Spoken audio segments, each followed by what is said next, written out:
Obviously, we've seen various renders of cars, which is why this week we're going to be ranking the F1 driver lineups. Let's jump into it. Welcome to the Blatantly Biased Racing Podcast.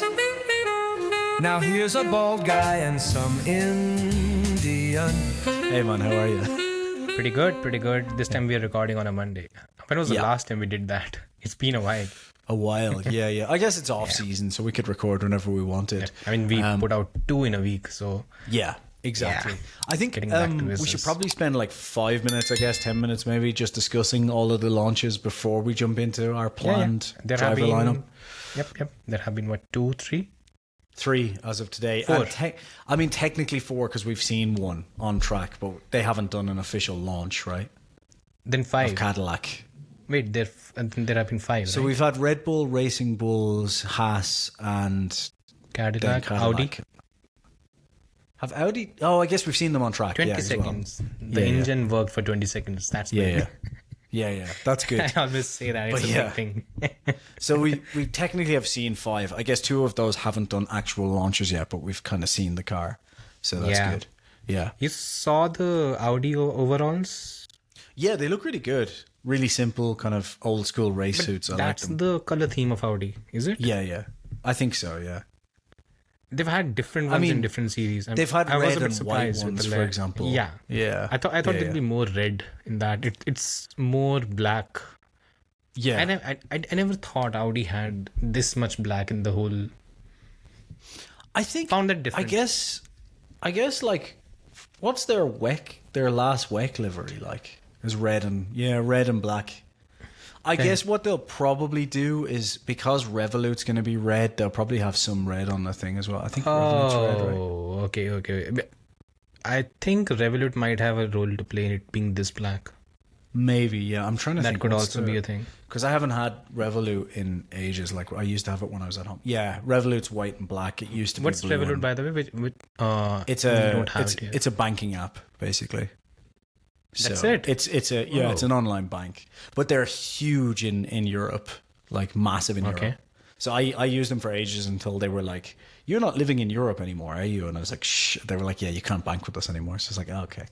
So but they're black and white now. They've gone through. They used to be kind of a bluish purple, but like most brands, as soon as they get big, they're like, let's oversimplify the design of our branding. So it might be just a mix of that. Plus the Audi Sport livery has always been black and silver with some red, right, or orangey red. So the one in Formula E, it's red and black, but red is the more prominent color. I thought there'd be a bit more of that, but so did I.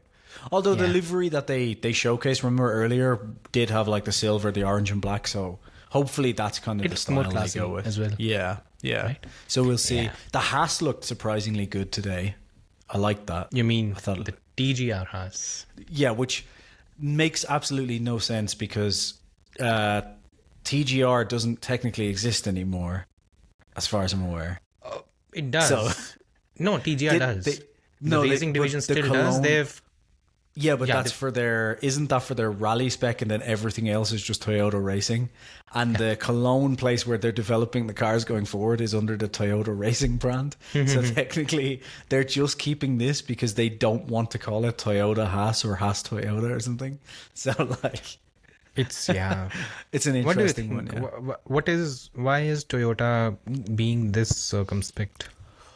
I think because if you called it like Haas Toyota Racing, everyone would just call it Toyota Racing. Not on those lines, but when it comes to the involvement in Formula One, because let's be honest, the price is still going unless we see a world war or a completely or a recession or something. The sport is not going anywhere. Not if. So the sport is not going anywhere in that sense, and if that's the case, it's there for the taking. Why is Toyota being this hesitant? I think for a few reasons. Like, I think first of all, Gene obviously still doesn't want to sell completely, and they obviously don't want to buy the team out completely, or they probably would prefer to hold the team completely, maybe. But also, I do think as well, I would not be surprised if they don't want to have like a Ferrari-powered, Ferrari-based car. And therefore, it's like, we can sponsor this for a while, see how it goes, figure out the plans. And then maybe for 28, 29, before new engines come in, we can fully, because Cadillac right now are in that weird position, right? Where they're going to have to run Ferrari engines till 29. Some people in the comments of my videos were like, they'll have a Ferrari, or they'll have their own engine in 27. It's like, no, they'll start developing their own engine in 27, but they won't have a new engine until 2030. So I think Toyota probably doesn't want to come in until it is running its own engine, basically, I would imagine, is kind of the thinking. So I guess this is more just dipping its toe in the waters and seeing what it can get out of this until something like bigger comes, Yeah. They're missing out. See. And this stage they're missing out, actually, because the valuations are, at least for the next couple of years, they're still going to increase. Unless something drastic happens and Lewis, Alonso, Max are gone, then you might see a bit of a dip, but not it's unless, still going to be until there. It's a certainty. Yeah. So until that happens, the world is falling apart around us. Let's be honest here. big D. Exactly. Like I said, if anything happens, I'm just going to move further south. What was I going to say? The other thing Haas did show us was that Ferrari will be running the double push rod more than likely, because the Haas has that. So we kind of expected that. But they have the same suspension as. Yeah. They basically take it from Ferrari only, and since that is there, it's going to be. And Cadillac being the odd one out so far that's running pull rod at the front. Everyone else so far has been push rod. So, yeah, for anyone interested in Red that Bull kind of nerdy stuff. Yeah, Red Bull. No, there are. We have those guys. I know, in Red, at least I think I'm still not entirely sure if Red Bull basically picked the renders. They haven't shown anything when it comes to that. No. We still have to see. They did show a 2026 car, which is interesting. Yeah. We don't know if it's their 2026 car. Is the problem, basically. And I think there's also this thing with when I think Aston Martin is probably the last when it comes to the teams that are going to reveal their cars. I believe so, yeah. And there's a lot of speculation around how Newey has gone about it, where he has delayed everything just to finalize on the suspension. And that has probably pushed the schedule as well a bit too late. But let's see what he does. There's also more rumors as of the last week that if you remember, they shut down the wind tunnel last year to recalibrate for an issue between wind tunnel and on-track running. There's a rumor going around now that they've once again shut it down because of an issue between CFD and wind tunnel. So there is a potential chance, from what I've heard. So I've heard that there was a shutdown for a couple of days. I'm not sure what's going on with it right now, but there is a potential chance that we could have a McLaren 2024 situation where they're going to bring a very early spec car to early races and then have a completely, essentially B-spec car, like 6 to 12 races into the season. But I guess we'll hear more about that in Barcelona. Yeah. It's still very early, There are going to be a lot of rumors when it comes to this thing. Yeah. Again, and they're just a pointer for anyone for whom this is the first time they're following a regulations change. There are going to be a lot of rumors. 99% of them are going to be incorrect. Just wait for the cars to hit the track in Barcelona, which will be next week. Even there, just the only thing that you can take away is that the engine that does the most laps, that's the positive. That's it. They are not pushing it. They just want to see how they can actually manage the whole thing. That's it. When you can know that which car is better or worse, probably by the second test or the last day of that test. Yeah. We'll kind of. The good thing about the testing is it might not tell us like which car is out and out the best, because they do hold a lot of stuff back and so on, and it's hard to pair. What we'll know by the end of testing is who's really fucked up. That's usually what we get to know pretty much straight away. Which is basically anything but a Mercedes power unit in 2014. Yeah, exactly. For those people as well, there's a couple of bits on Red Bull before we get into our main thing, but for those people who were maybe getting a little bit down in the dumps over this compression ratio thing and thinking like, well, that's it now, Mercedes are going to have the lead with the engine and so on. There is like 10 other things that are going to throw this into the works that I've heard about. And the biggest ones are For example, I've heard that Ferrari is now upset and starting to complain about an issue that they think Mercedes has. Essentially, they're having clipping in their simulator even and their dyno of the engine on the straights, right? For anyone who doesn't know what clipping is, basically running out of battery power halfway down the straights. And what they're hearing and what's been going around the Italian media and so on is that apparently Mercedes have figured out a way to essentially kind of a loophole in the rules where they can charge the battery the entire way down the lap, even at full throttle. If that's true, that's going to give Mercedes 3 to 4 tenths, right? And interestingly, two of the manufacturers not complaining about that is also Audi and Honda, who seem to kind of be coy about maybe they have found that loophole too, if that's to exist. So that could be another thing where you'd have 3 to 4 tenths. All of this is showing Ferrari as being behind, by the way, unfortunately. The other one is that apparently Audi and Alpine have hit the minimum weight. Again, if they have, that could be another 3 tenths or so that they would make up. So anyone thinking this compression ratio, 10 kgs is 10 kgs is 3 tenths. So if it's 20 kgs, obviously it's 6 tenths. Yeah. So the point is, anyone who's like, oh, the compression ratio, that's it now, we're going to have quote unquote illegal engines for a year. There is so much going on. And what I'm really interested in is we'll know whether that weight thing is true or not. If which weight thing? If Audi and Alpine are the only ones to kind of hit that minimum weight, and if the other teams are way over, we'll probably know pretty clearly by the first race if there isn't any glossy paint on that Red Bull. No, you can't have that because you can there's have a limit. There's a limit. But they can change it to matte paint. Okay, yeah. You know what I mean? So they could have the same blue, but in matte instead of gloss, because I think the glossy paint alone, with the amount they have, would add like 1 to 1.5 kilos, which might not be a lot, but if you're like 15 kilos overweight, it all adds up. So I think there's a lot of interesting stuff. This is my favorite time of year, by the way, all the technical stuff. Like, fuck the drivers. This is amazing. So I hate some of it because, as I said, 99% of it is incorrect. Yeah. And a lot of publications. I have an inside track when it comes to the revenue models and how they work these things. Mm-hmm. A lot of them just push out nonsense. I'm starting to wonder if maybe like Ferrari are going to show up with like the fucking fastest car here. And the reason I'm wondering that is every single piece of news and rumor that I'm hearing over the last while is how shit the Ferrari's going to be. And it sounds brilliant. I just have this weird. Yeah, and I just have this weird feeling they're going to show up with this like, we got you. Because what I've heard so far about Ferrari is they missed the compression trick, right? They've missed some sort of trick about charging the car.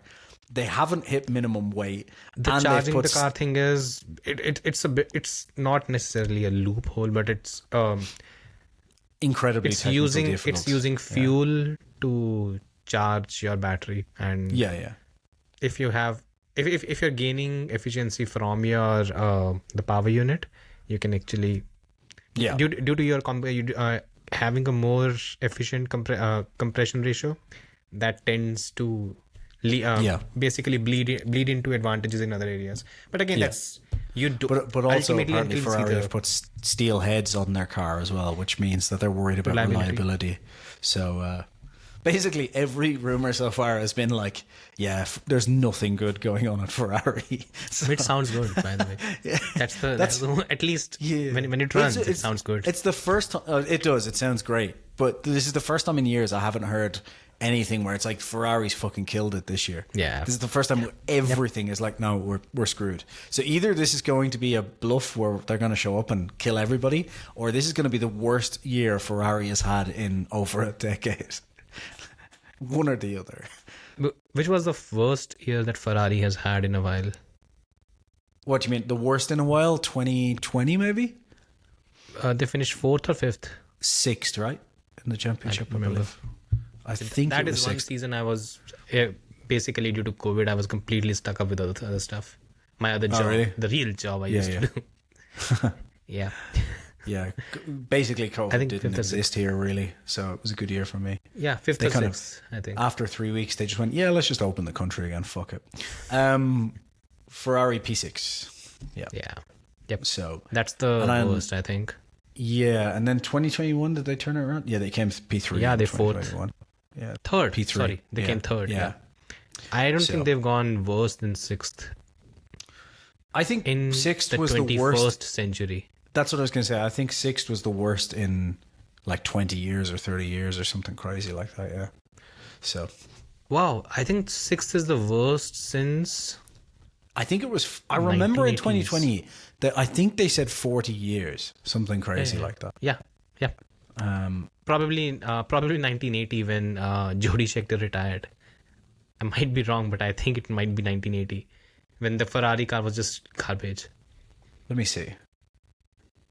I'm sure I can Google this, and thankfully, 1980, 10th place. Yeah, that's the last time. 10th. Yep. Jesus Christ! If they finish 10th now. Oh my God! Can you imagine if they finished behind Haas and Cadillac? It wouldn't be. Oh God. It would be horrible, but it wouldn't be that surprising given how badly Ferrari's been managed the last. It would be surprising if they finish behind Haas and Cadillac. It would be hilarious and funny. Yeah, they are a one-driver team as well at the minute. That's the first one. We need to have. I mean, in the future, we should have a might counter. have a counter, right? Specifically for that. Yeah. Oh God. But yeah. Anyway, one thing I probably let's just touch on this before we start the real thing. Esteban Ocon also talked about it, and Ollie Behrman as well. Said that the way we've driven all our lives, we need to forget about that. Now drivers will have to do a lot of thinking while they're driving, because there will be a lot of power management and other stuff that they have to take care of. Which you can't basically means Alonso and Verstappen are winning the championship. If the engines don't blow up, that's the problem. Yeah. That's Right. true. Yeah. That's the whole issue here. So And Alonso's winning the championship then. plus, I think there's a bit of a worry, at least for the first 5-6 races. I won't be surprised if we see a lot of pushback and a lot of, you can say, criticism from fans, because maybe the kind of racing that we're going to see. I seriously hope the cars, basically the power units, they are not power deficient, so that we end up seeing the peloton type racing, which is a feature in Formula E, and it's dog shit. If that's how they have to go about racing. Let's see. I think first 5-6 races we might see panic.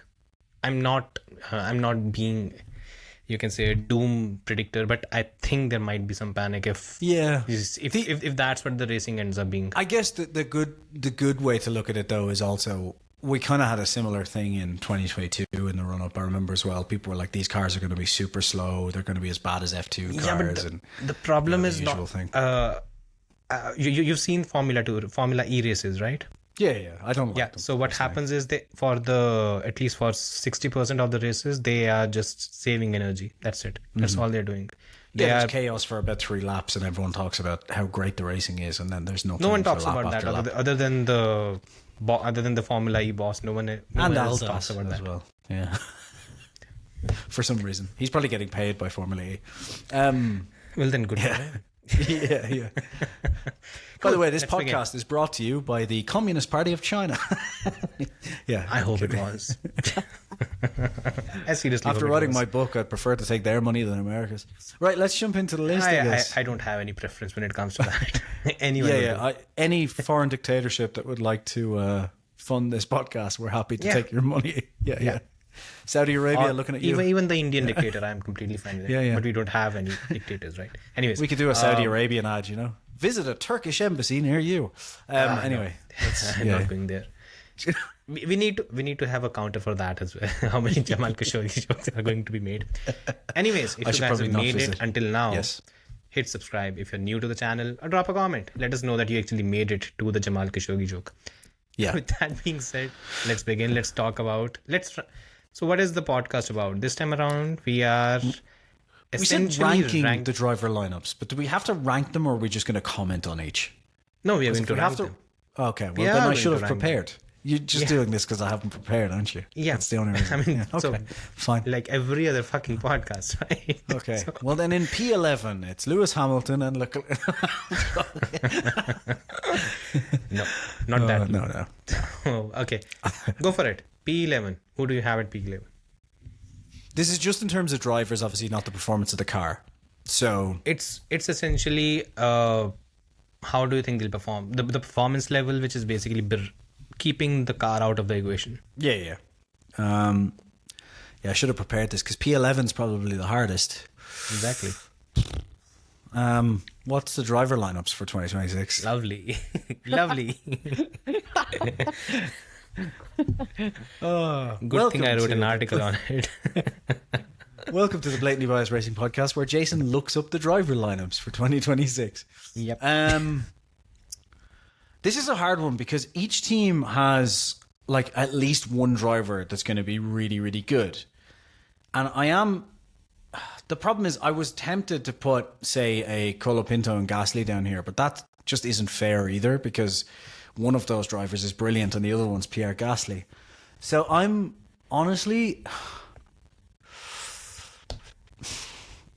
probably going to have to say Ocon Behrman.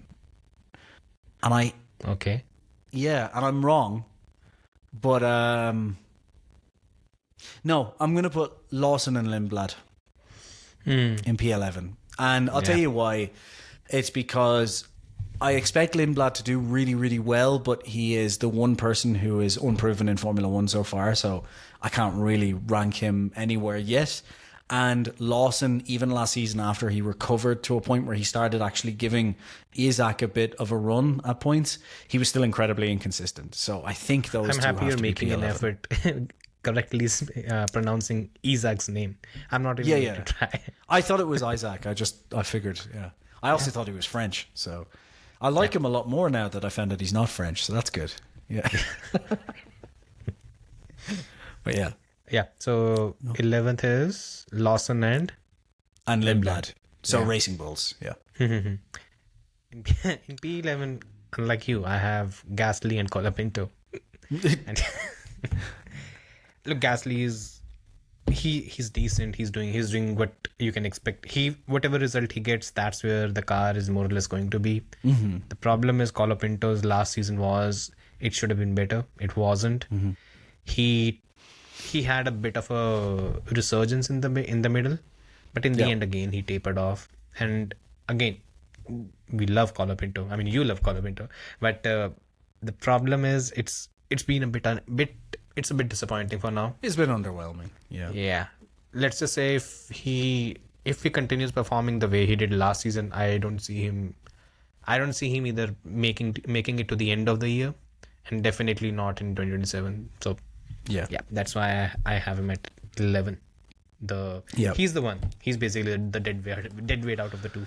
So yeah. Yeah, I mean, so I'm gonna put the Alpine lineup in P10. I think the thing is, I actually like just because of what we were just saying. So like Lawson being inconsistent last year and so on is the same reason I could say about Colapinto, because I think like genuinely, if Colapinto actually comes back and is his best and get on top of the car, I actually think like Gasly won't look as amazing as he maybe did at points last year with that car, because I think the actual potential upper limit of like in terms of at least pure pace, I actually think Colapinto can be better than Gasly. And if Colapinto can be less crash happy and more consistent, I think he could make Gasly look bad this year. Because we saw how good he was in the Williams, for example, at least for the first few races. So I think that potential is there, and I'm hoping maybe because he'll have hopefully a full season ahead of him, he'll be able to kind of come in at his best. And it's a fresh slate for both of them to just get on top of the car, because the car was a 2024 car essentially. So Gasly already had a leg up in driving essentially the same car for a year anyway. So yeah, it'll be interesting to see how it goes. I'm hoping that we'll be proven wrong on this and Colapinto can show what he can do, because I know I'm a fan, but I also do think I'm a fan because I feel like he has a good upper limit, and I really want to see if he can actually show it, because I think he could be a driver you could see in a top team in the future if we saw the best of him. But whether we will or not, I don't know. We've seen many drivers who are perfectly good racing drivers who in the wrong team just flounder and it doesn't go anywhere, you know? Yep. So we'll see. And Gasly, I think, is mid. So, yeah. Yep. Yeah. I have Checo and Bottas at P10. Cadillac. Oh, wow. Okay. Yeah. Yeah. It's two things. First is, both of them are very, very old, and the way the way they ended their stint in Formula One, it wasn't impressive for me. Again, a lot of people rank Joe highly and then try to use Bottas's performance against him as something of a brilliant job that he'd done. But I think the way Hülkenberg kind of proved where the car was supposed to be in Sauber last season, right? Yeah. That was a big step up for them. It's from Bottas, the problem, I think he's kind of off the boil now when it comes to being a Formula One driver.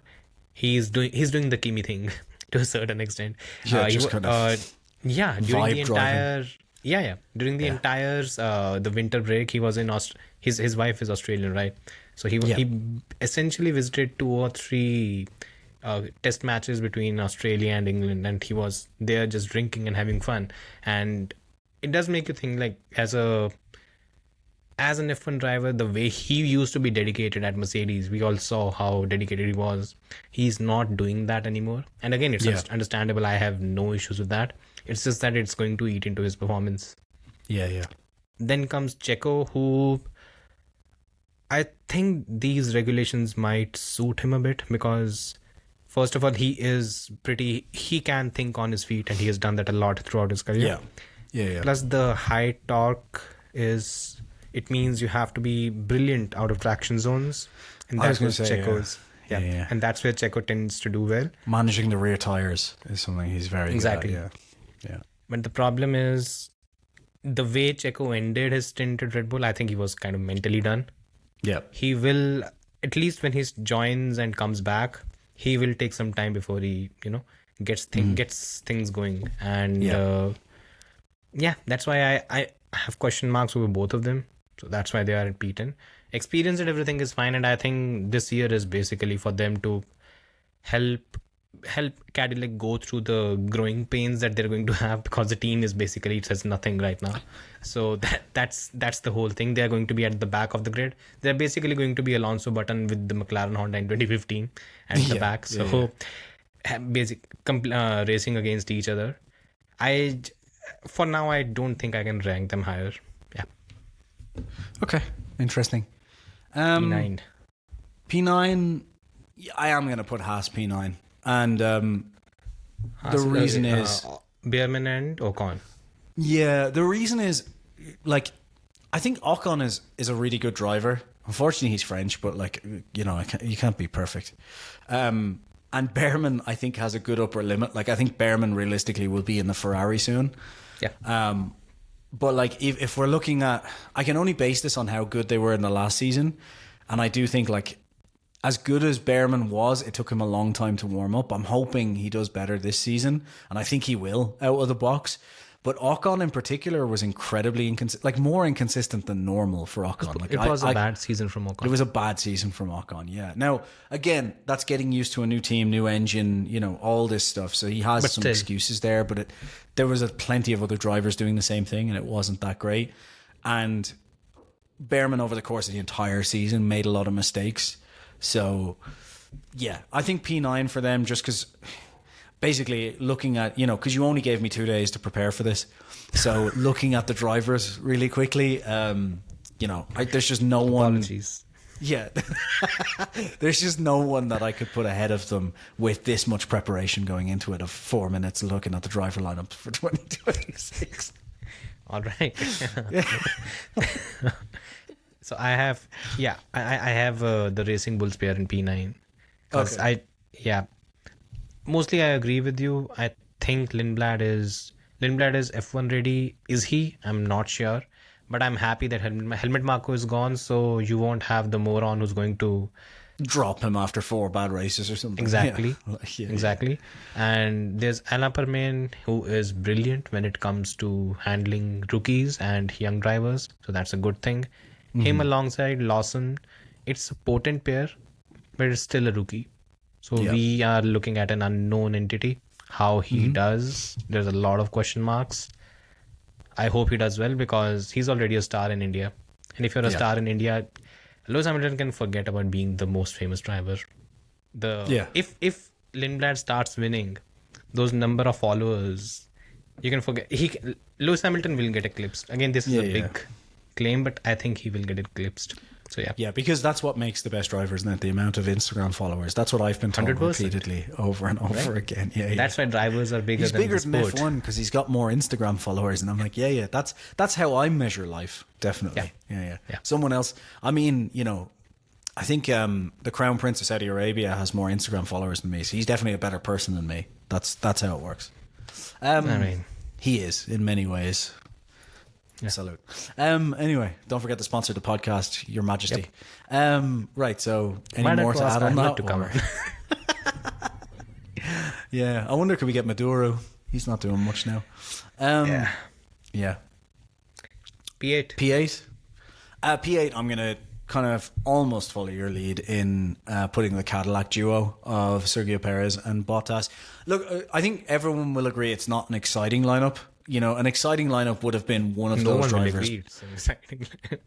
Yeah, other than the Mexicans. I meant it's not exciting. Sorry. Anyway, I think everyone will agree it's not an exciting lineup. I thought you were back to your Mexican bias. No. I love Checo. I think it'll be great to see Checo back in the sport. But I genuinely do think an exciting lineup would have been an exciting while pragmatic lineup would have been to have one of those drivers alongside some sort of rookie. Colton Herta, just anyone a bit more exciting, Yep.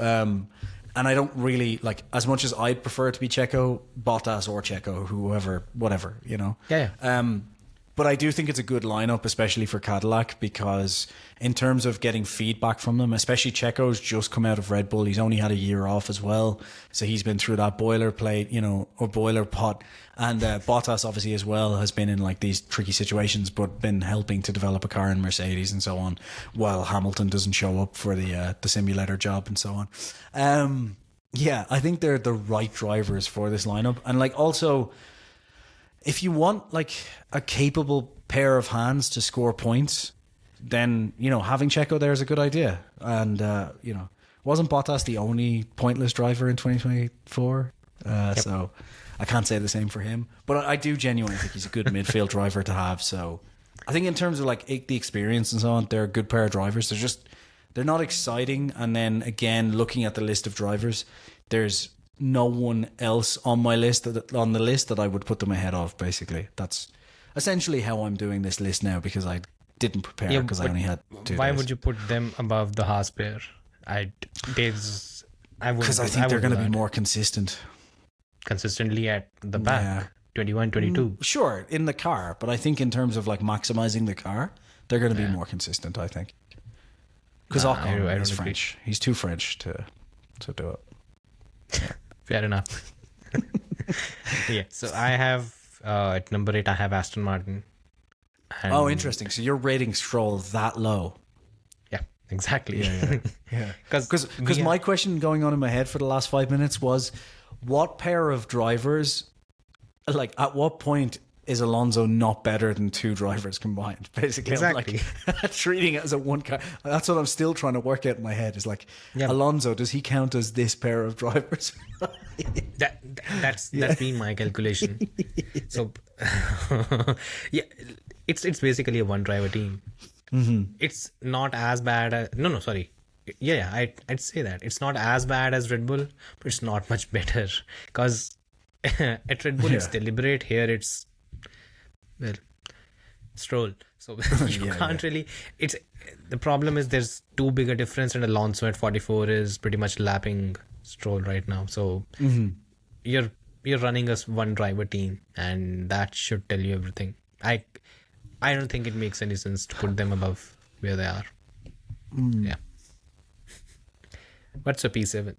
Oh, this is a tough one, because I'm trying to decide, is Alonso on his own a better driver than Bortoleto and Hülkenberg combined? That's my real question here, and this is a tough one, because Alonso is still very, very, very fucking good. So in P7, I'm going to put Hülkenberg and Bortoleto. Okay. Because I think Alonso is. I think I've given away. Alonso alone is better than both of them. Than both of these, yeah. And the reason I say that is actually he won't be in a year or two, I don't think, because I think Bortoleto is still coming up, and I think Hülkenberg's still driving at a very high level. Yeah. I just think, again, I guess it comes down to consistency. I guess there was a lot of drivers who had like very high points and very low points last year. And I don't know why that was. Maybe it was all the team changes and like getting used to the different cars and so on. But like Hülkenberg had the incredible high of the podium. And then there was so many races where he was just non-existent. Yeah. And then Bortoleto was a rookie. And I think he was an incredibly impressive rookie. But again, as a rookie, he was quite inconsistent. Whereas Alonso was inconsistent for the first 6 races and very unlucky, to be fair. I know Hamilton fans will be watching this going, how come he's unlucky and Hamilton isn't? Well, skill issue, that's why. But like the thing is, after the first 6 races, Alonso turned it around and was incredible for the rest of the season. Like he outperformed that car. Didn't outperform the car technically, but he drove that car on the maximum and did some very, incredible management. Brilliant. Well, I'll talk about some Alonso brilliant next. races, yeah. Yeah, I'll talk about Alonso next, obviously. But yeah, I think Hülkenberg and Bortoleto combined were almost as good as Alonso, so that's why I'm putting them in P7. Boy, you're probably rating Alonso much higher than I did in that case. Yeah. In P7, I have the Haas pairing, the Ocon-Ollie Bearman pairing, because I think now... you're an Ocon fan, obviously, yeah. Of course. In the next season, now this will be the second season, I think Ollie is going to mature. He's going to become a bit more consistent. Yeah. And we are going to see... I think we are going to see a season with which he more or less assures his seat at Ferrari for 2027. That's one thing that's going to happen. Plus, Ocon is going to have a better season now. There's some sound coming. I think it's from your side? It's a blender, my bad. Okay, it's from your side. It'll stop in a second, yeah. Because at 12, if there's a sound here, it's scary. So it's air raids, yeah. Yeah. It could be here as well. I am in Mexico right now. So. Oh, yeah. Oh, yeah. I won't be surprised. But yeah. Okay. Yeah. So coming back to this, when it comes to Haas, I think the pairing is going to have a more consistent run this time around. And last season, the problem was the consistency. Yeah. Ocon struggled with the new car and whatever happened. Again, that was probably one of his worst seasons in Formula One. So this season, he spent a year with the team. There's a new car, the adaptation and clean slate. All these things are going to work for him. Then Bearman is in his second season. I think Bearman still beats him because he's bloody quick. But I think Bearman's upper potential is much higher, I think. Yep. Right. Well, right now, because obviously Ocon's getting older, so it's... They're 28. I know, it's kind of wild, yeah. It's crazy, yeah. So that's just the trajectory they are on. But still, I think they're going to be a much more functional pairing this time around. So yeah. What's your P6 in that case? My P6 is Alonso, not Aston Martin. Lance Stroll doesn't exist as far as I'm concerned. It's Alonso. And look, there's a few reasons for this. It's not because I'm an Alonso stan, because I'm actually not. Like, I remember him fighting Vettel and shouting very much for Vettel. But I have a massive appreciation for just Alonso's longevity. Like, it's kind of incredible that just whatever the car he's given can do, he seems to always be there. Unfortunately, we don't really have a proper benchmark for him. So maybe that's a title-winning car the last few years. Who knows? But like, for everything I've seen, it's like when that car is really bad, he's still putting it places where it kind of shouldn't be by just pulling off incredible strategies and so on in his own head. Yeah. And the real reason that I'm putting him ahead of the two I just said earlier is kind of what you touched on earlier with Ocon mentioning the driving style, which is if there's any driver on the grid who's going to be able to kind of think through managing everything, it's Alonso or Verstappen. I think those two drivers have so much spare capacity that they're just, and Sainz as well is up there. Yeah, those are the kind of drivers that have that mental capacity to just kind of blitz it. And honestly, the only reason that this driver's so low on the list is because the second driver is so utterly useless. Like, if they had any other driver along here, I think you could put Aston Martin in terms of driver lineup alongside the top guys. Yeah, but Lance is just so unbelievably useless that there's just I want to put them higher, but I physically can't because it doesn't make any sense. Yeah. My number 6 is Red Bull. Yep, it's a one driver team. It's a one driver team. As simple as that. We're hoping it won't be, right, with Isaac, but I mean, we've hoped for a while now. So until it happens, I'm not hoping anything. Could be a 2014. I hope it does. Though. Yeah. Nah, it's not going to be. I know. Yeah. First of all, as Isaac is good. He's not Daniel Ricciardo. And again, the new kids are not going to know how good Daniel was. Maybe you should go back and watch 14, 15, 16, 17, 18. Because Jack Villeneuve said he was never good. Yeah. And we should all listen to Jack Villeneuve and respectfully disagree. Yeah. Jack, if you're watching it, please come on our pod. I'd love to have a chat. I mean, if there's one former world champion I'd love to have a chat, it's Jack, because with such he's got this baby face, right? So when you see his quotes, they seem very vitriolic, the way it kind of gets represented. But when he's saying those words, he says all of them in such a sweet manner. It's like, man, you're trading barbs with that sweet face. Right? It's such... Oh God. But yeah, if we ever get an opportunity, he's one driver I'd actually love to talk to. And Naren Karthikeyan. Him as well. Yeah. So when it comes to Red Bull, I hope they give both of them an equal chance. With Lauren Mickey's, maybe they might. But until they do it, I am still going to hold my horses. If they did, this should be a much higher pairing, by the way. This should be a top 3 pairing if both drivers are given equal opportunity to perform and there's no such thing of it being a one driver team. Yeah. But yeah, at least for now, I can't. So I'm going to go with the same selection, mainly for similar reasons to you. However, I will say, I think I might be proven wrong on this one, that Isaac will actually be closer. And the reason is actually not because Red Bull will learn from its mistakes. I just think it's because it's from the first entry into a season. And I think because of the last couple of years, I reckon they're going to be a little bit more conservative around like where they push the development than say they would be if Nui was there to go like, no, this will work. Like Nui has that confidence of experience to go like, this is fine. This is the path we're going to go down. True. I think they won't want to get boxed in the same way they did before. And I actually think I do think that there is a conscious decision to like develop for one driver, obviously. But I think when that one driver is Max Verstappen, it just makes things ultimately more difficult, because when you're running, like, it's not that they just go, let's make the car just great for Max. It's that they're going, okay, how can we make the absolute fastest car for Max, right? So you're going to develop fastest everything. Car that Max can drive. Exactly. The most important so thing is that develop Max can drive. Exactly. So you're going to develop to Max's upper limits of what, like, at what point can Max no longer drive the car? You know, that's what you're pushing towards. And the problem is Max has such a unique sensitivity and driving skill that it makes it so difficult for everyone else to drive that car. And I think that because this is a first year of a regulation set, because they're going to go a bit more conservative, in my opinion, I think that the car will be a little bit easier to drive for Isaac. But I think if Max sticks around, and it's a big if, like that will change drastically by 2027, for example, when they start developing on the car. So I'm a little bit more optimistic, but because of history, basically, I don't think I could put that driver lineup ahead of anyone else, because I think there is still a good chance that history could repeat itself and Isaac could be absolutely destroyed in that second seat. I seriously hope it doesn't happen. He's 19 or 20 years of age and a fantastic driver, like incredibly quick. So you know, and a good kid. His interviews are very insightful, and that's something you can't say for a lot of drivers in Formula One. You just can't. I'm hoping it ends this cycle of madness, basically. You know, I don't think it will, but it might. Sorry, I think it will for an amount of time, but I think they'll continue.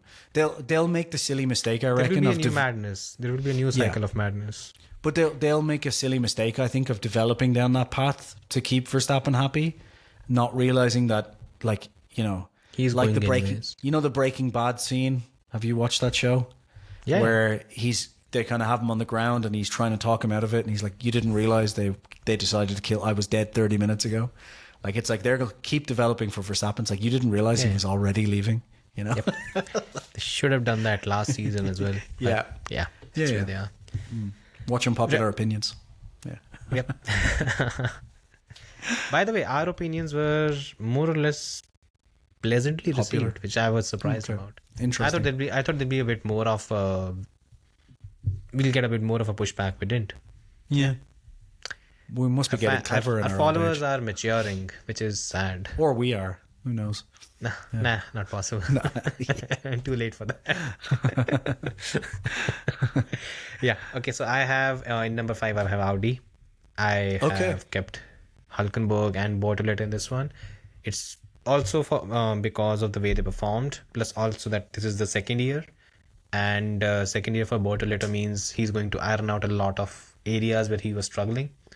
Primarily because, again, a lot of times what happened last season was the cars, the ground effect cars, first of all, thank God they're gone. They were a bit of a menace on the backs of the drivers. So that's a good thing. Secondly, they were a bit too sensitive when it came to setting up. So a driver could take his setup out of the window very easily. And I think that also contributed to the inconsistent results for a lot of these drivers. They don't have the experience, right? This time around, it will be a second year, a bit of a clean slate. And the way Hülkenberg praises Gabriel Bortoleto, I don't think I've seen him praise any of his teammates or anyone ever, because he continues to say that Bortoleto is a bit of a machine. He has a lot of traits of a future great, and that's how he rates him. And if Bortoleto gets the right car, I think he's a future world champion. Like genuinely, I think he has, like, I think there was other drivers who maybe, like Isaac, for example, I think was a bit faster over the season as a whole. But if you just look at, like, in terms of just capabilities, I think I could see Bortoleto being the best all-rounded driver of those rookies, and I'm including Antonelli there. You know, So let's see what happens there. Number 4. This is a difficult one, and it shouldn't be. Do I piss people off or do I be super pragmatic? I think I piss people off. I'm going to put Ferrari.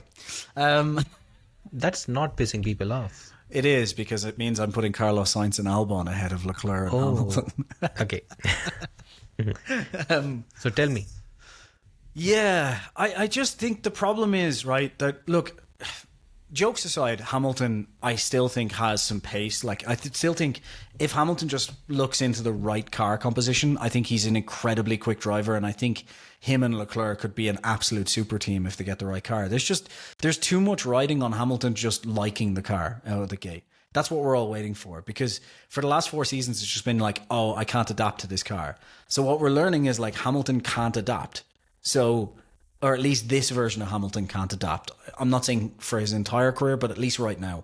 So there's a lot riding on this, and that's why I just can't put them any higher, because I feel like the drivers above this have shown that they can all adapt to the different cars, whereas Hamilton can't. And then you're in a situation where if Hamilton can't adapt, Leclerc basically is going to have to make up for it, because we see where, like, Hamilton can't adapt, and that means in the upper limits of qualifying, he's so far back on Leclerc that he's then, even if he drives a brilliant race, he's at best catching to the back of Leclerc, at best.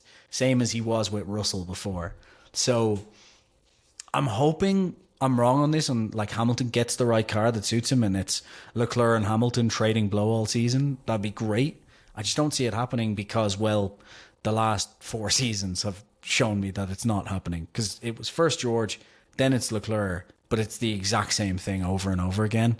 So I just think there's too much riding on the car suiting him to put that team ahead, whereas everyone else, I feel like, will just adapt, you know. And the question I had in my head is, how poorly do I rate Albon? And as much as I think Carlos Sainz kind of showed, like, Albon was getting some easy teammates, Albon still had a pretty decent season. So he outscored him. Yeah. Okay, before I give my 4th, there was this poll on X. If Alonso was at Peter Ferrari, Serafinowicz? Oh, you mean right? Never mind. Silly joke. Sorry, go on. Yeah. All right. So if Alonso was at Ferrari last season and instead of Lewis, how his year would have gone?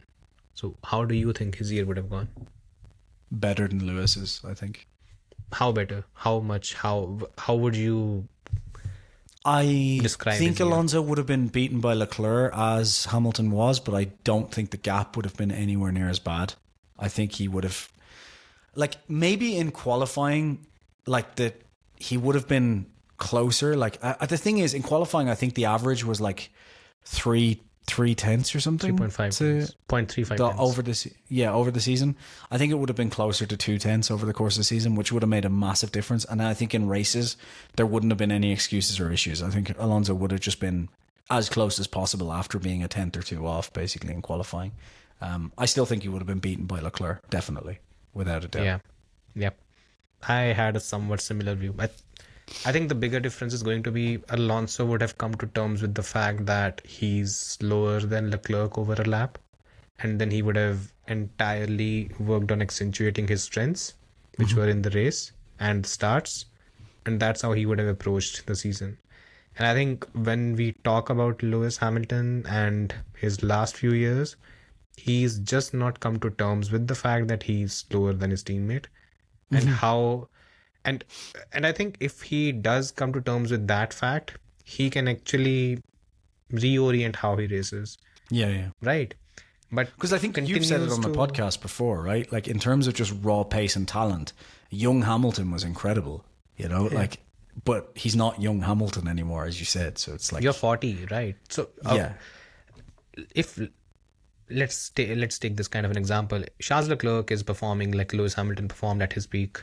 And Lewis Hamilton of 2025 or 2026 is not going to beat Lewis Hamilton of his peak. It's as simple as that. A fair statement. Anyone who disagrees with that is, frankly, a moron, as far as I'm concerned.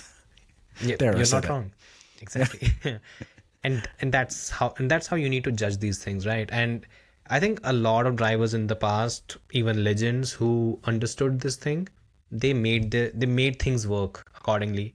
Alain Prost and Ayrton Senna, I think a lot of these fans have actually, shared these stats of Senna being a second or so faster than Prost in qualifying. But the reality is Prost was not even focusing on qualifying. What he did was he realized that at worst he was going to start in P2. So why was he going to waste a lot of his time focusing on that?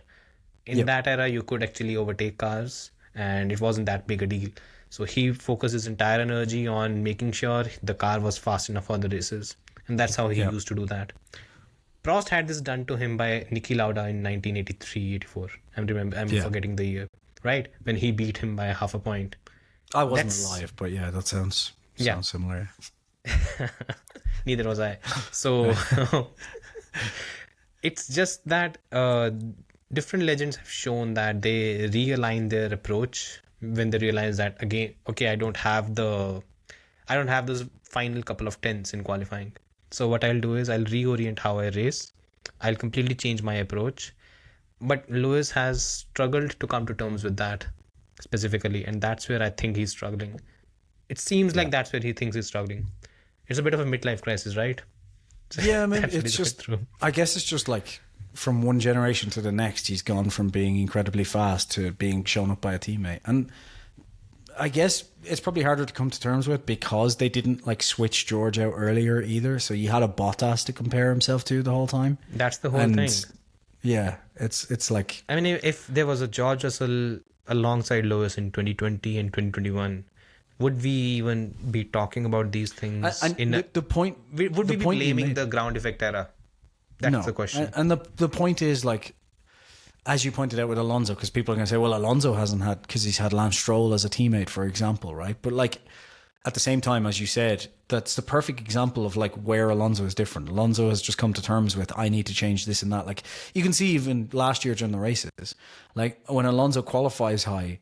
he didn't get tricked into, the car's fast. He just went, okay, we had a good qualifying there. So now I'm just going to not even care about the top three guys. I'm just going to drop back and hold everyone else up and lock in this P4. Yep. Like, it's that kind of self-awareness that Lewis seems to be lacking. Yeah. Yep. And I think that's a very good point. I hadn't really thought of it that way. But I think it makes sense. Yeah. Yep. Yeah. So in P4, I have the Carlos Sainz and Alex Albon pair. I have them lower than the Hamilton Leclerc. Yeah. And again, they are good. Carlos is I think in 2026 he's going to emerge more as a leader.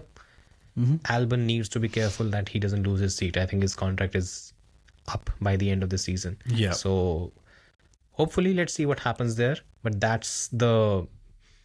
it's a solid pair, but you don't have the elite talent, so I really can't put them higher than where they are right now. Yeah. P3. P3, Alex Albon and Carlos Sainz. I think, look, the thing is, Alex Albon and Carlos Sainz, like, it's a very good lineup. I actually, as much as I think Carlos Sainz will just become the de facto team leader now, I'm hopeful that Albon doesn't fall into that, like, a trap of letting that stress him out a lot, you know, because if he does, then we're going to have a situation where he's just going to disintegrate, and that's where I think he could lose his seat. If he kind of falls into, okay, I might not beat Sainz every weekend, but I'm just going to try my best to learn from this and, like, get closer, then I think it could be a really strong pairing. And I think from what we said earlier, when it comes to intelligent drivers managing everything, I think Sainz could be very, very good this season in terms of that, like, you know, dealing with all of those kind of, you know, managing the races. And I'm hoping Albon just learns from that, because I think in terms of just raw pace, Albon's a very quick driver. I think he could be up there. He just needs to not get it into his head that, oh, I have to beat Sainz at all costs this season. If he does that, he's going to fall down the order very quick. But if he just learns from Sainz, then he could become a top tier driver very quick. Well, you know, a Sainz level driver. He'll essentially keep his seat, because I think the way Williams' season goes in 2026, it might determine what next direction James Vowles takes. Because in Carlos, he has a good talent, but there might be a point where Williams is looking at hiring a superstar now, right? If the team is winning races and so on, then it becomes an attractive seat. Maybe a George Russell ends up there if Mercedes gives him the boot, right? Yeah. I have the Lewis Hamilton-Leclerc partnership at 3. Okay. So I have them at 3 because I think last year, the level at which Leclerc performed, I don't think I've seen anyone do better than that other than Max. Yeah. In my view. Again, I mean, he performed like someone would if they were an elite, like, Navy SEAL, because I imagine that kind of trauma is what you experience driving for Ferrari as well. Yeah. Yep, pretty much. Sorry to all the veterans who I just compared. I don't know, man. It's a weird country. Yeah. So when I'm talking about Leclerc specifically, right? At least in 2025, I think there's only one area where I think he needs to focus on and show improvements. That's the wet weather driving, because either it's Ferrari, either their ability to put a driver on slick tires in a wet track, or vice versa. That can play tricks with their mind. But I think that is one area where I think he needs to work. But other than that, I think last season was just something else for him. And he didn't get the recognition and the kind of accolades that he should have ideally. The reason was he didn't really have the car to win a race last year. That's the whole thing. He got the pole position. He got multiple podiums. His drive in Monaco was sensational. I think the drive in Hungary was just, if the car had not fucked off, he would have won the race. Right? Yeah. And that's something that's something that the driver is doing, because if you have a 7-time world champion in the other car and he's being made to look like a mobile chicane, that's it's an elite level driver. Yeah. So that's why we know how good Leclerc is. Like, we've seen even if Leclerc never wins a championship, and I hope that isn't the case, like, I think we already know how good he is, because we saw him go toe-to-toe with Verstappen, and we know how good Verstappen is. Yeah. And he was properly keeping Verstappen on his toes in 2022 in a way that 100%. No one else ever has, you know? So. And Verstappen also respects that, right? But again, for Leclerc, 2026 is a crucial one. The kind of calls he makes this season, he's 29 now, or 28 something. So by the time the season is done, he'll be 29 or 30. Yeah. And the biggest thing is he will be almost 10 years older than the likes of Ollie Bearman and Kimi Antonelli. Yeah. So you're reaching the veterans league on the grid, and you are an attractive option from 28 to 29, 30, 31. But once you get it higher in the age bracket and you don't have the success to show for it, you start becoming a bit less and less of an attractive option. And I think he has to be very careful about that. This season, whatever call he makes, he has to position himself in a top team. But let's see what he does, right? Yep. Now we are at P2, right? P2. Yep. Who do you have? This is a tough one, honestly, because I'm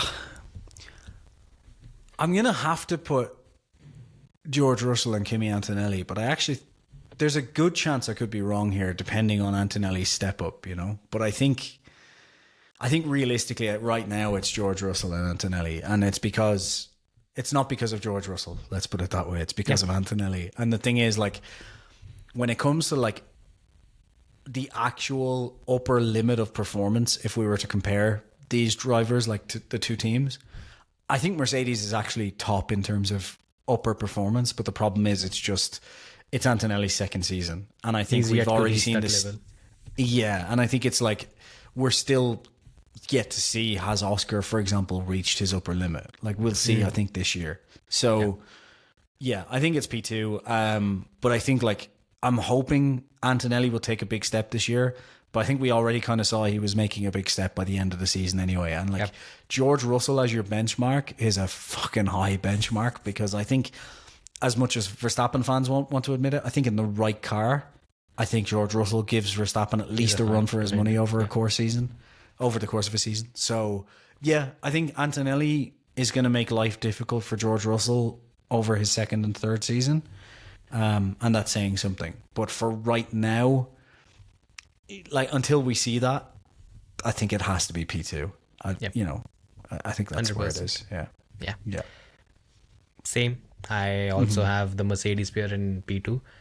It's, again, a lot of factors. First is Kimi is just in his second season. He might surprise all of us, and he might end up in the right car. He might end up winning the championship. It's a blank slate now, isn't it, for both of them to... So if he wins the championship, he beats Vettel's record, right? Yeah, so he won't. He can wait somewhere. Yeah. He can wait. He can wait a few years. Can you tell this is hosted by two Vettel fans? Yeah. So I think that's the whole issue. Just to clarify, you've obviously gone P2 for these two as well, right? Like, just okay. Yeah.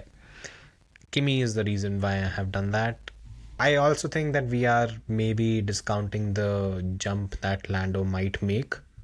I was going to touch on that on the next one as well. Yeah. That's the other thing. And we don't know necessarily where Oscar is, because if Oscar executes the first it was a 16 race. So if the first 16 races were extrapolated for the 24 races in 2025, Oscar has a better season than Lando. Yep. Yeah. And whatever happened to him, how he went missing, something happened. But that's a bit of a glimmer of hope, or maybe he showed the level at which he can perform. So, or I mean, there's the other side to it. Actually, we'll talk about Lando took some time to time to adapt, right? That's also there. Yeah. But even if that was done in Qatar and Abu Dhabi, I think Oscar was the faster driver. So ultimately, the pendulum again came back. So it's very close between both of them. Okay, one question, by the way. If there is a title battle, and we might have it this season, McLaren versus Mercedes, both of them have similarly paced cars. You might pick one or the other driver, but how do you see the championship going? The dynamics. Describe the dynamics that are going to be there. So I will say I predicted that it won't be George that wins the title, but that's based on the car. So let's forget about that for a minute and say if they had similar cars. That's for the 2026 if they had similar season, cars. Right? Yes, and that's because I think the aero at McLaren will be better. So I think over the course of a season, George loses because of that. But if we were to pick the same cars, I think George beats both of those drivers, because I think George is just as quick as like a Lando and a Piastri. I think maybe a little bit slower than Lando, because I think in terms of just pure raw pace, I actually think Lando is one of the fastest on the grid, and I think he can give Leclerc and Verstappen a run for their money if he's like, because when he's comfortable in the car and he's fast, he is fucking fast. Yeah, he's incredibly fast. But the problem is, when it comes to being consistently that quick, George is kind of always there. So I think that's where George is a better driver. When it comes to picking strategies, being cool under pressure, all those things, George beats both of those drivers outright, I think. And the only place where I think George is below, say, a Verstappen, for example, is in terms of just out-and-out aggression in racecraft. But I actually think over the course of the title-winning season, he's close enough that actually not being that aggressive could actually win him a title instead of lose him one, if that makes sense. Did you forget last year's Barcelona? How the whole That thing was got my triggered. exact point. Is like George Russell not having that upper limit, if you were having that close of a title fight, could actually be a good thing because he would make those choices. No, of, not this isn't how it worth began. How it began. I mean, we all know the collision, but how it began. Oh yeah, because he overtook him in that. Yeah. George is a brilliant. Like he's a absolutely spectacular racer. It's just basically people go, yeah, but he's not as good at wheel to wheel racing as Verstappen. It's like, sure, but no one is. So like. That's just a silly whole thing, comment, right? you know. Like, We are no basically one is splitting hairs when it comes to that. Yeah. It's basically is like fine. saying no one on the grid is as good as Schumacher. It's like, yeah, well, obviously, like, Yeah, it's Schumacher. exactly. What are you talking about? Like, Yep. Yeah. Actually, this wasn't the question I asked. I asked, describe the dynamics of the championship battle that it will be. That's the more important question. Not who will come out on top eventually. That's a separate thing. But how do you think the championship battle will evolve over the year? As in, will it be friendly? Will it be aggressive? Like, is that what you mean? Okay, so how I would, if I have to envision a championship battle between McLaren and Mercedes, both of them have a similar car. I think what's going to happen is slowly but steadily, George and Lando are going to emerge as the leaders within their respective teams. I'd agree. Yeah. Yeah, and it's not going to be a straightforward battle at all. I think it's going to continue. The pendulum is going to swing either ways. But in the end, I think George might prevail because he ends up winning those small battles when it comes to picking the right strategy, the intangibles, right? I think that's where he has the edge. Pace, I don't think there's any difference between the two. On their when they're at their peak, they're performing at a very similar level.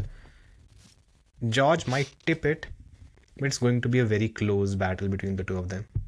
Yeah. That's my I agree. I also think the other problem that Lando has is I think if George is in the title fight and like even if Antonelli's close, if they're like 14 races in and George is leading the title, I think Mercedes will be far quicker to go, okay, Antonelli, look, I know you can still technically win this, but we have to back one driver and we're going to go for George, we're going to back George. Antonelli, I know you're the favourite, but we haven't won in so long. Kimi. Let George win this time. Yeah. Kimi, you need to understand this is like a world war and we can't go to Stalingrad. So we need you to back down. We're going to pivot and go to Iran. So yeah. Jesus Christ. I feel like everywhere's at war at the minute. It's ridiculous. Even though it's not, like, just the news is ridiculous. So I think George could win for that very reason, actually. Like, but I do think I'm confident we're going to see a different Lando this season, though. And I think it's just because Lando's biggest issue has been like the mental ability to kind of keep cool under pressure, and I think we'll see that now, especially if Verstappen's not in the fight. I think if Verstappen's not in the fight, he basically has no reason to kind of get upset anymore because he's now a champion. Like, that's gone. He's proven everything he needs to prove. The only way I see Lando he still has being one thing to prove. That he's better than Max. That's what he wants to prove, is my point. And I think if Max isn't in the title fight at all, then I think that's it. You know, like, so if Max is in the title fight, you could see the same Lando. But I don't think he will be. At least for long. He might be for the first 3-4 races, and then I think I don't think there's one more area where maybe Lando is still lagging, and that is accessing that peak performance every weekend. I mean, right, like we've seen a lot of these, the 2024 Singapore Grand Prix, it comes to mind. Then there's a Zandvoort in 2024. Last season we had Mexico. There were a couple more races where he just, Brazil, where he was untouchable. The way he was performing, but he couldn't do it week in and week out. And, right. And if you look at, I think the driver that comes to mind when we talk about this specific thing, that you're accessing your peak every weekend, I think Verstappen and Vettel come to mind in the modern era, because every weekend these fuckers came in. You knew that they'll access the performance every fucking time. But yes, sure. But that was after the first title. I mean, I will say the exception to that is I do think Verstappen did an incredible job before winning the first title. Yeah. But even he threw away points in 2021 at points by getting annoyed, getting upset. Jeddah, perfect example of just getting overly frustrated, I think, at points. You know, although I think Hamilton did just drive into the back of him there, which was silly. Jeddah was a stupid race. That was a race where everything just went. And look, everyone has one, right? Like Barcelona last year, everyone has one, and I don't want to hold it against them. My point is just like, when it comes to just being absolutely calm, basically for the season, that really started for Verstappen in 2022. Yeah. You know, in 21 there was still moments where you could tell he wasn't as complete as he, like I said in 2022, I was like, this is a different driver. Like, he is just doesn't give a shit. He's just winning now every race, you know. And it was just, obviously he didn't win every race, but my point is he just, that mindset, the mindset was there though from the start, you know. Like, even when they were falling apart at points, he was just like, yeah, like that's it, you know. Yeah, with the car, exactly, it'll be fine, you know. Yeah, true. I think we could see that Lando, or maybe we won't, but we could see that switch over. I wouldn't be surprised if we get a Lando who shows up and just carefree now, kind of just starts blitzing at every race, you know, because he's got nothing. That's what Vettel did in 2021, right? Because in 2020 he was. You mean 2010 to 2011? Yeah. The switch over from 2011. Because you said 2020 to 2021, and I was like, what? Sorry, the years are mixed up. Yeah. So from 2010 to 2011, because what happened in 2011 was, after a point there became an eventuality that this fucker is going to win every time, and he was able to access that peak performance every time, and Weber couldn't. So Lando has shown that he can sometimes reach that point where he ends up winning by 21 to 24 seconds, right? But he hasn't shown that he can do it week in and week out. And I would say, I think like Vettel and Verstappen were both far more consistent drivers than Lando was, even in 2010, 2021. Like, they were way more consistent. I mean, if Lando went through what Vettel went through in 2010, he would have been broken by then, right? Because 2 races before the end of the season, he's leading by a comfortable margin, and the car just breaks down 5 laps from the end. And his rival inherits the win in Korea, where it happened with Vettel. Yeah. So my point is like, both of those were far more consistent than Lando was. But so it's kind of like, what is the step up now? But they definitely, even Vettel and Verstappen both got way more consistent after winning the title, you know, than they were before, is my point. So exactly, I expect to see a step up from Lando. The question is it as big of a step up as, say, Vettel and Verstappen? But then, like I said, they were already, I think, at a higher level before winning the title than Lando was. That's also in true. that sense. That's also true. So, because he has Oscar in the other car, and Oscar is not a chump. Yeah, a lot of people are just overlooking him, and again, it's a bit to do with. First of all, it's a bit to do with him being very low profile. So people tend to miss out that he's there, but I won't be surprised if he beats Lando next season either. I won't be surprised, because the gap has continued to reduce. It's minimal, right? I think there's another thing that people don't take into account either a lot of the time, is like, there is and like every driver talks about this and teams talk about this, like there's such a big difference between being the fucking king when you're in the midfield and fighting for wins. And you really need to like get used to driving at that upper limit for racing it, like winning races every week and fighting for the win every week. And like Vettel and Verstappen, they had, well, Vettel not so much, I guess, but they had more seasons before starting to win than, let's say, Lando did, right? No, Vettel had 2 seasons of, you know, in 2008 he was driving the Toro Rosso. In 2009 Red Bull was a good enough car. It was the second fastest car after Braun. Yeah, but he was winning races that season. So I guess Vettel wasn't. But Verstappen had a lot of years where at least some of the races a year he was fighting for wins. So he was kind of getting that kind of, you know, getting used to that. Yeah, exactly. And like Oscar Piastri joined and had 1 season where he wasn't winning, and then he's been winning all the time. So I do think there's that like shift. He won in his first season, right? Oscar won in his first season. No, he won a sprint race in his first season. He didn't win but a race. The car leapfrogged at the front already. Yeah, in the first at one year. point. Yeah. So but the point is, like, Oscar has come in where he's like almost immediately been getting used to fighting for wins, and I do think like, I do think it needs to be taken into account that there is a big mindset shift between going from fighting in the midfield to fighting for wins. Yeah. And we've seen McLaren even like faltering with getting used to that, you know? So 100%. this is why I just think like as much as people give Lando a lot of shit, like you do need to bear in mind like this is a driver who was everyone basically when he was in the midfield was like this kid shouldn't be in the midfield. Yeah. But he was in the midfield for a long time. And I just think it takes time to adapt to that as 19, well. Like 20, 21 and 22. Jesus, 4 or 5 years. That's a lot. and 23 for the most part as well. Like, you know, Yeah. it's a long time. Until Austin, not Austin, until Austria, until Silverstone. Yeah. Yeah. That's basically half the and season. like, you know, we haven't like, everyone rates George incredibly highly now except for Toto Wolff. And like, we haven't... We haven't like even George hasn't had that kind of like pressure of Lando because sure he was in the midfield for a little while but then he came over to Mercedes and was like winning races each season, so he was in a team at least that was like used to winning too. So like there's that too, like, you know, McLaren wasn't used to winning, so Lando didn't join a winning team. He didn't have a group around him that was used to like this is how we win growing races together. Yeah, whereas Red Bull, Max joins, this is a team that had just won 4 championships. Like, they can teach him how to win. Mercedes had just won 8 championships. They can teach him what to do. Like, they have all the people ready. Yeah. Like, that. It's just, I think Lando gets such a hard time, but there's, like, all of this just goes against him, you know. And he has himself to blame for a lot of it too, but I don't think people realize how good he is because of that. Or at least they've forgotten. Because in 2021, everyone knew how fucking good Lando was. I think the more and more I'm starting to realize that F1 Twitter is maybe not the exact F1 discourse or YouTube comments. I'm learning either. So yeah, because what I constantly get in comments is you don't watch a lot of F1 or like you don't know much about F1, and I'm like, what you actually mean is I don't have the same opinion as you. Yeah. Like that's actually what you mean. Pretty much. I mean that's become such a norm now. Yeah.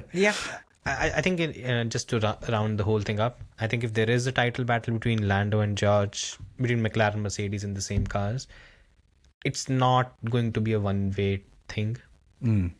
Even if George wins, he will end up with a bloody nose. Is one way of putting it, right?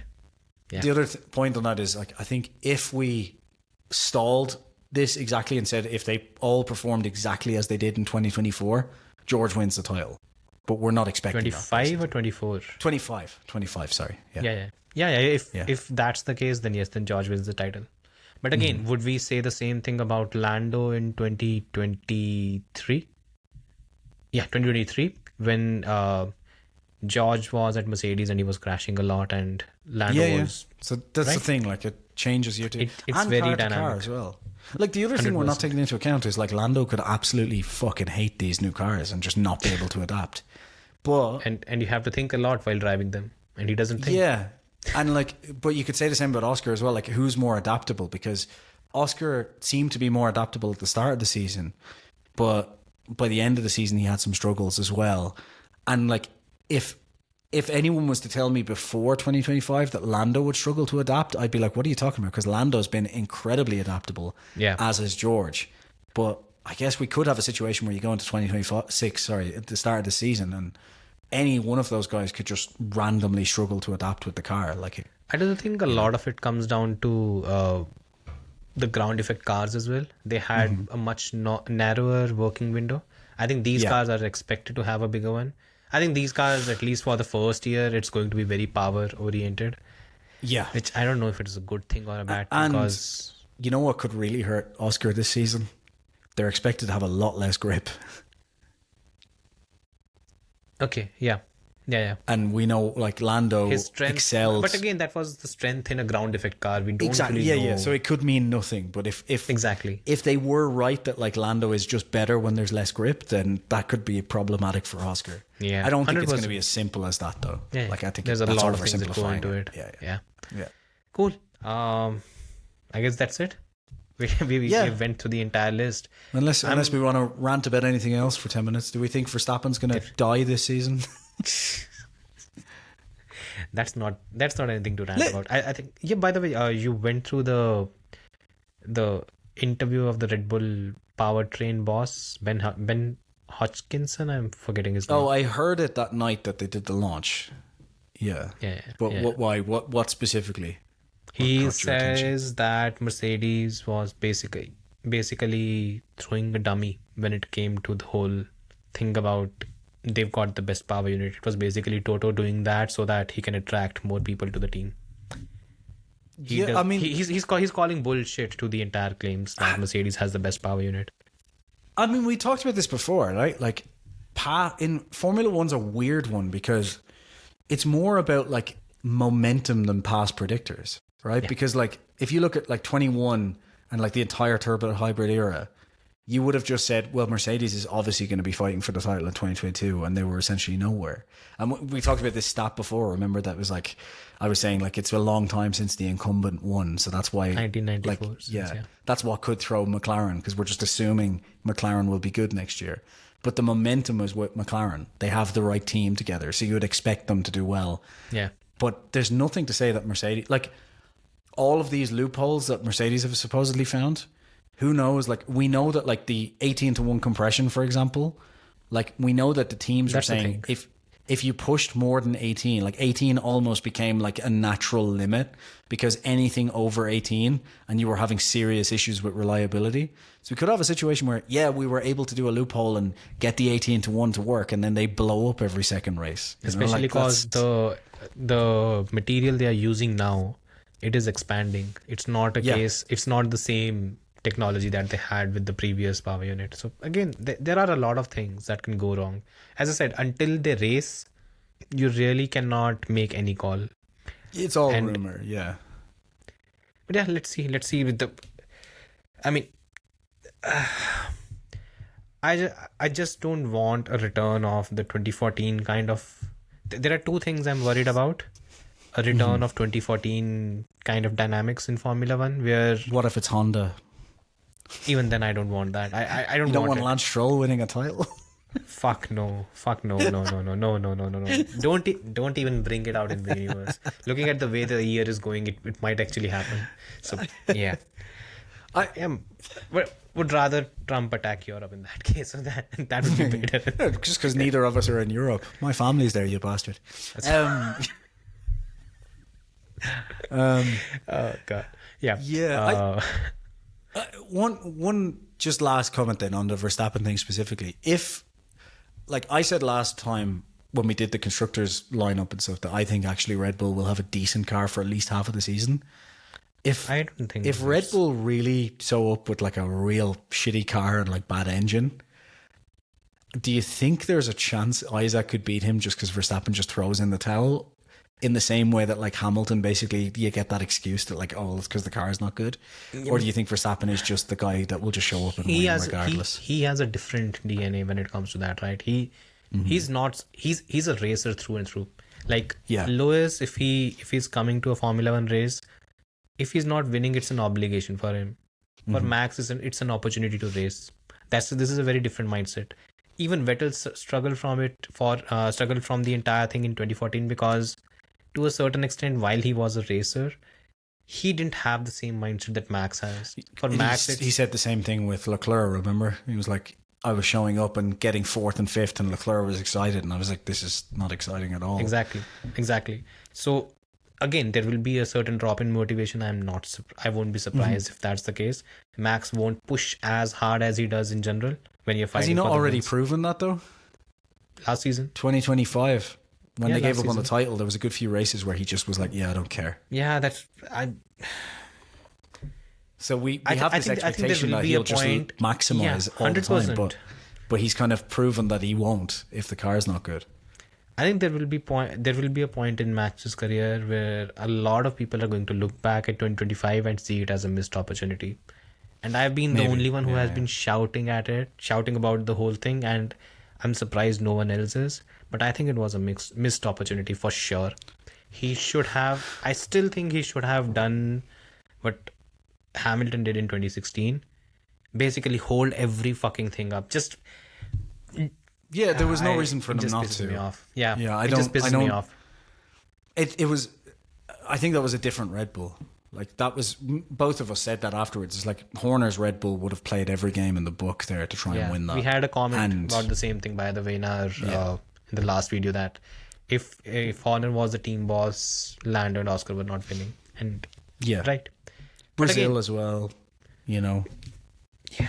Perfect example of like, why do you not like you're literally, you know that you have to roll the dice in every single race to win that championship. Like Red Bull admitted it, and yet in that one race they didn't roll the dice. And the excuse is, well, he was already feeling tire wear. It's like, sure, but you're locking in a P2 if you don't. Worst case scenario, right? And he has shown it far too many times that Lando is vulnerable when he's trying to overtake Max. Yeah.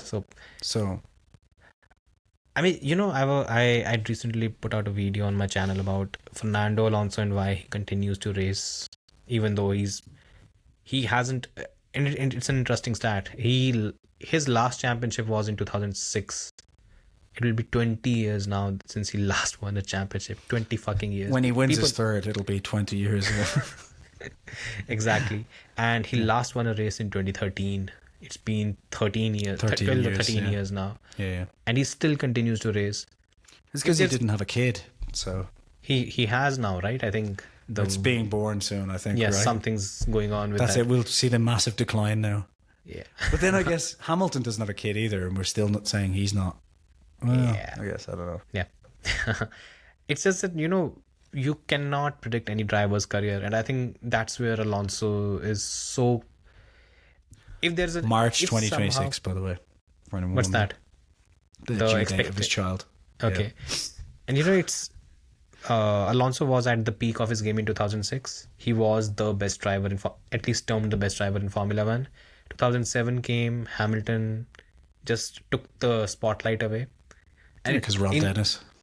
That too, but in essence, that spotlight has never come back to Alonso. And I think it's that. I think throughout the entirety of his career, he has seen Vettel get a fast car. He's seen Lewis get a fast car for a fucking decade. And then he's seen Verstappen get a fast car. I think it's just, even the law of probability would be like, okay, fucking hell, fine, now you get one. But it seems that he's got this chip on his shoulder that he just wants to prove it once, that if I have the right car, I'm going to win a championship. And I think that's what he's been holding on to. And I won't be surprised. Look, if this season they've shown improvement, they're competitive, they maybe win a race or two, and they're not fighting for the championship, I think he would still try to dig his heels and continue in 2027. I think if they win a race or two in 2026, I call bullshit on his statement that, I'll stick around if they're bad. The problem is not even him. The problem will be what Aston Martin wants to do in that case. Because if there's a George and a Leclerc and maybe an Oscar or a Lando, whatever, or a Max, if they are available. I mean, why would ideally they not they go for replace that? Stroll, but they won't do that. Yeah. Do the right thing, Lawrence. Retire That's your the kid. right, like genuinely the right thing to do is if a I don't Max get it. or Why it's basically a humiliation ritual for Lance, right? He has been put through the ringer when it comes to drivers. Every teammate has smashed him to the bits, and he still continues on. And why are you continuing on? Just go home or go to shitty countries. But on that bombshell. yeah, it's time to end. Thanks Yeah. everybody. Thank you. Don't Take care. forget to Bye-bye. subscribe. Stay safe. Unless you're Lance Stroll, don't subscribe. Yeah. Yeah. We don't Send want the you money. here. We'll praise you for 5 minutes. Yeah, actually. Lance, if you want to be praised on this, send us some cash. Talk to you later. 5 minutes. Yeah. Bye, everybody.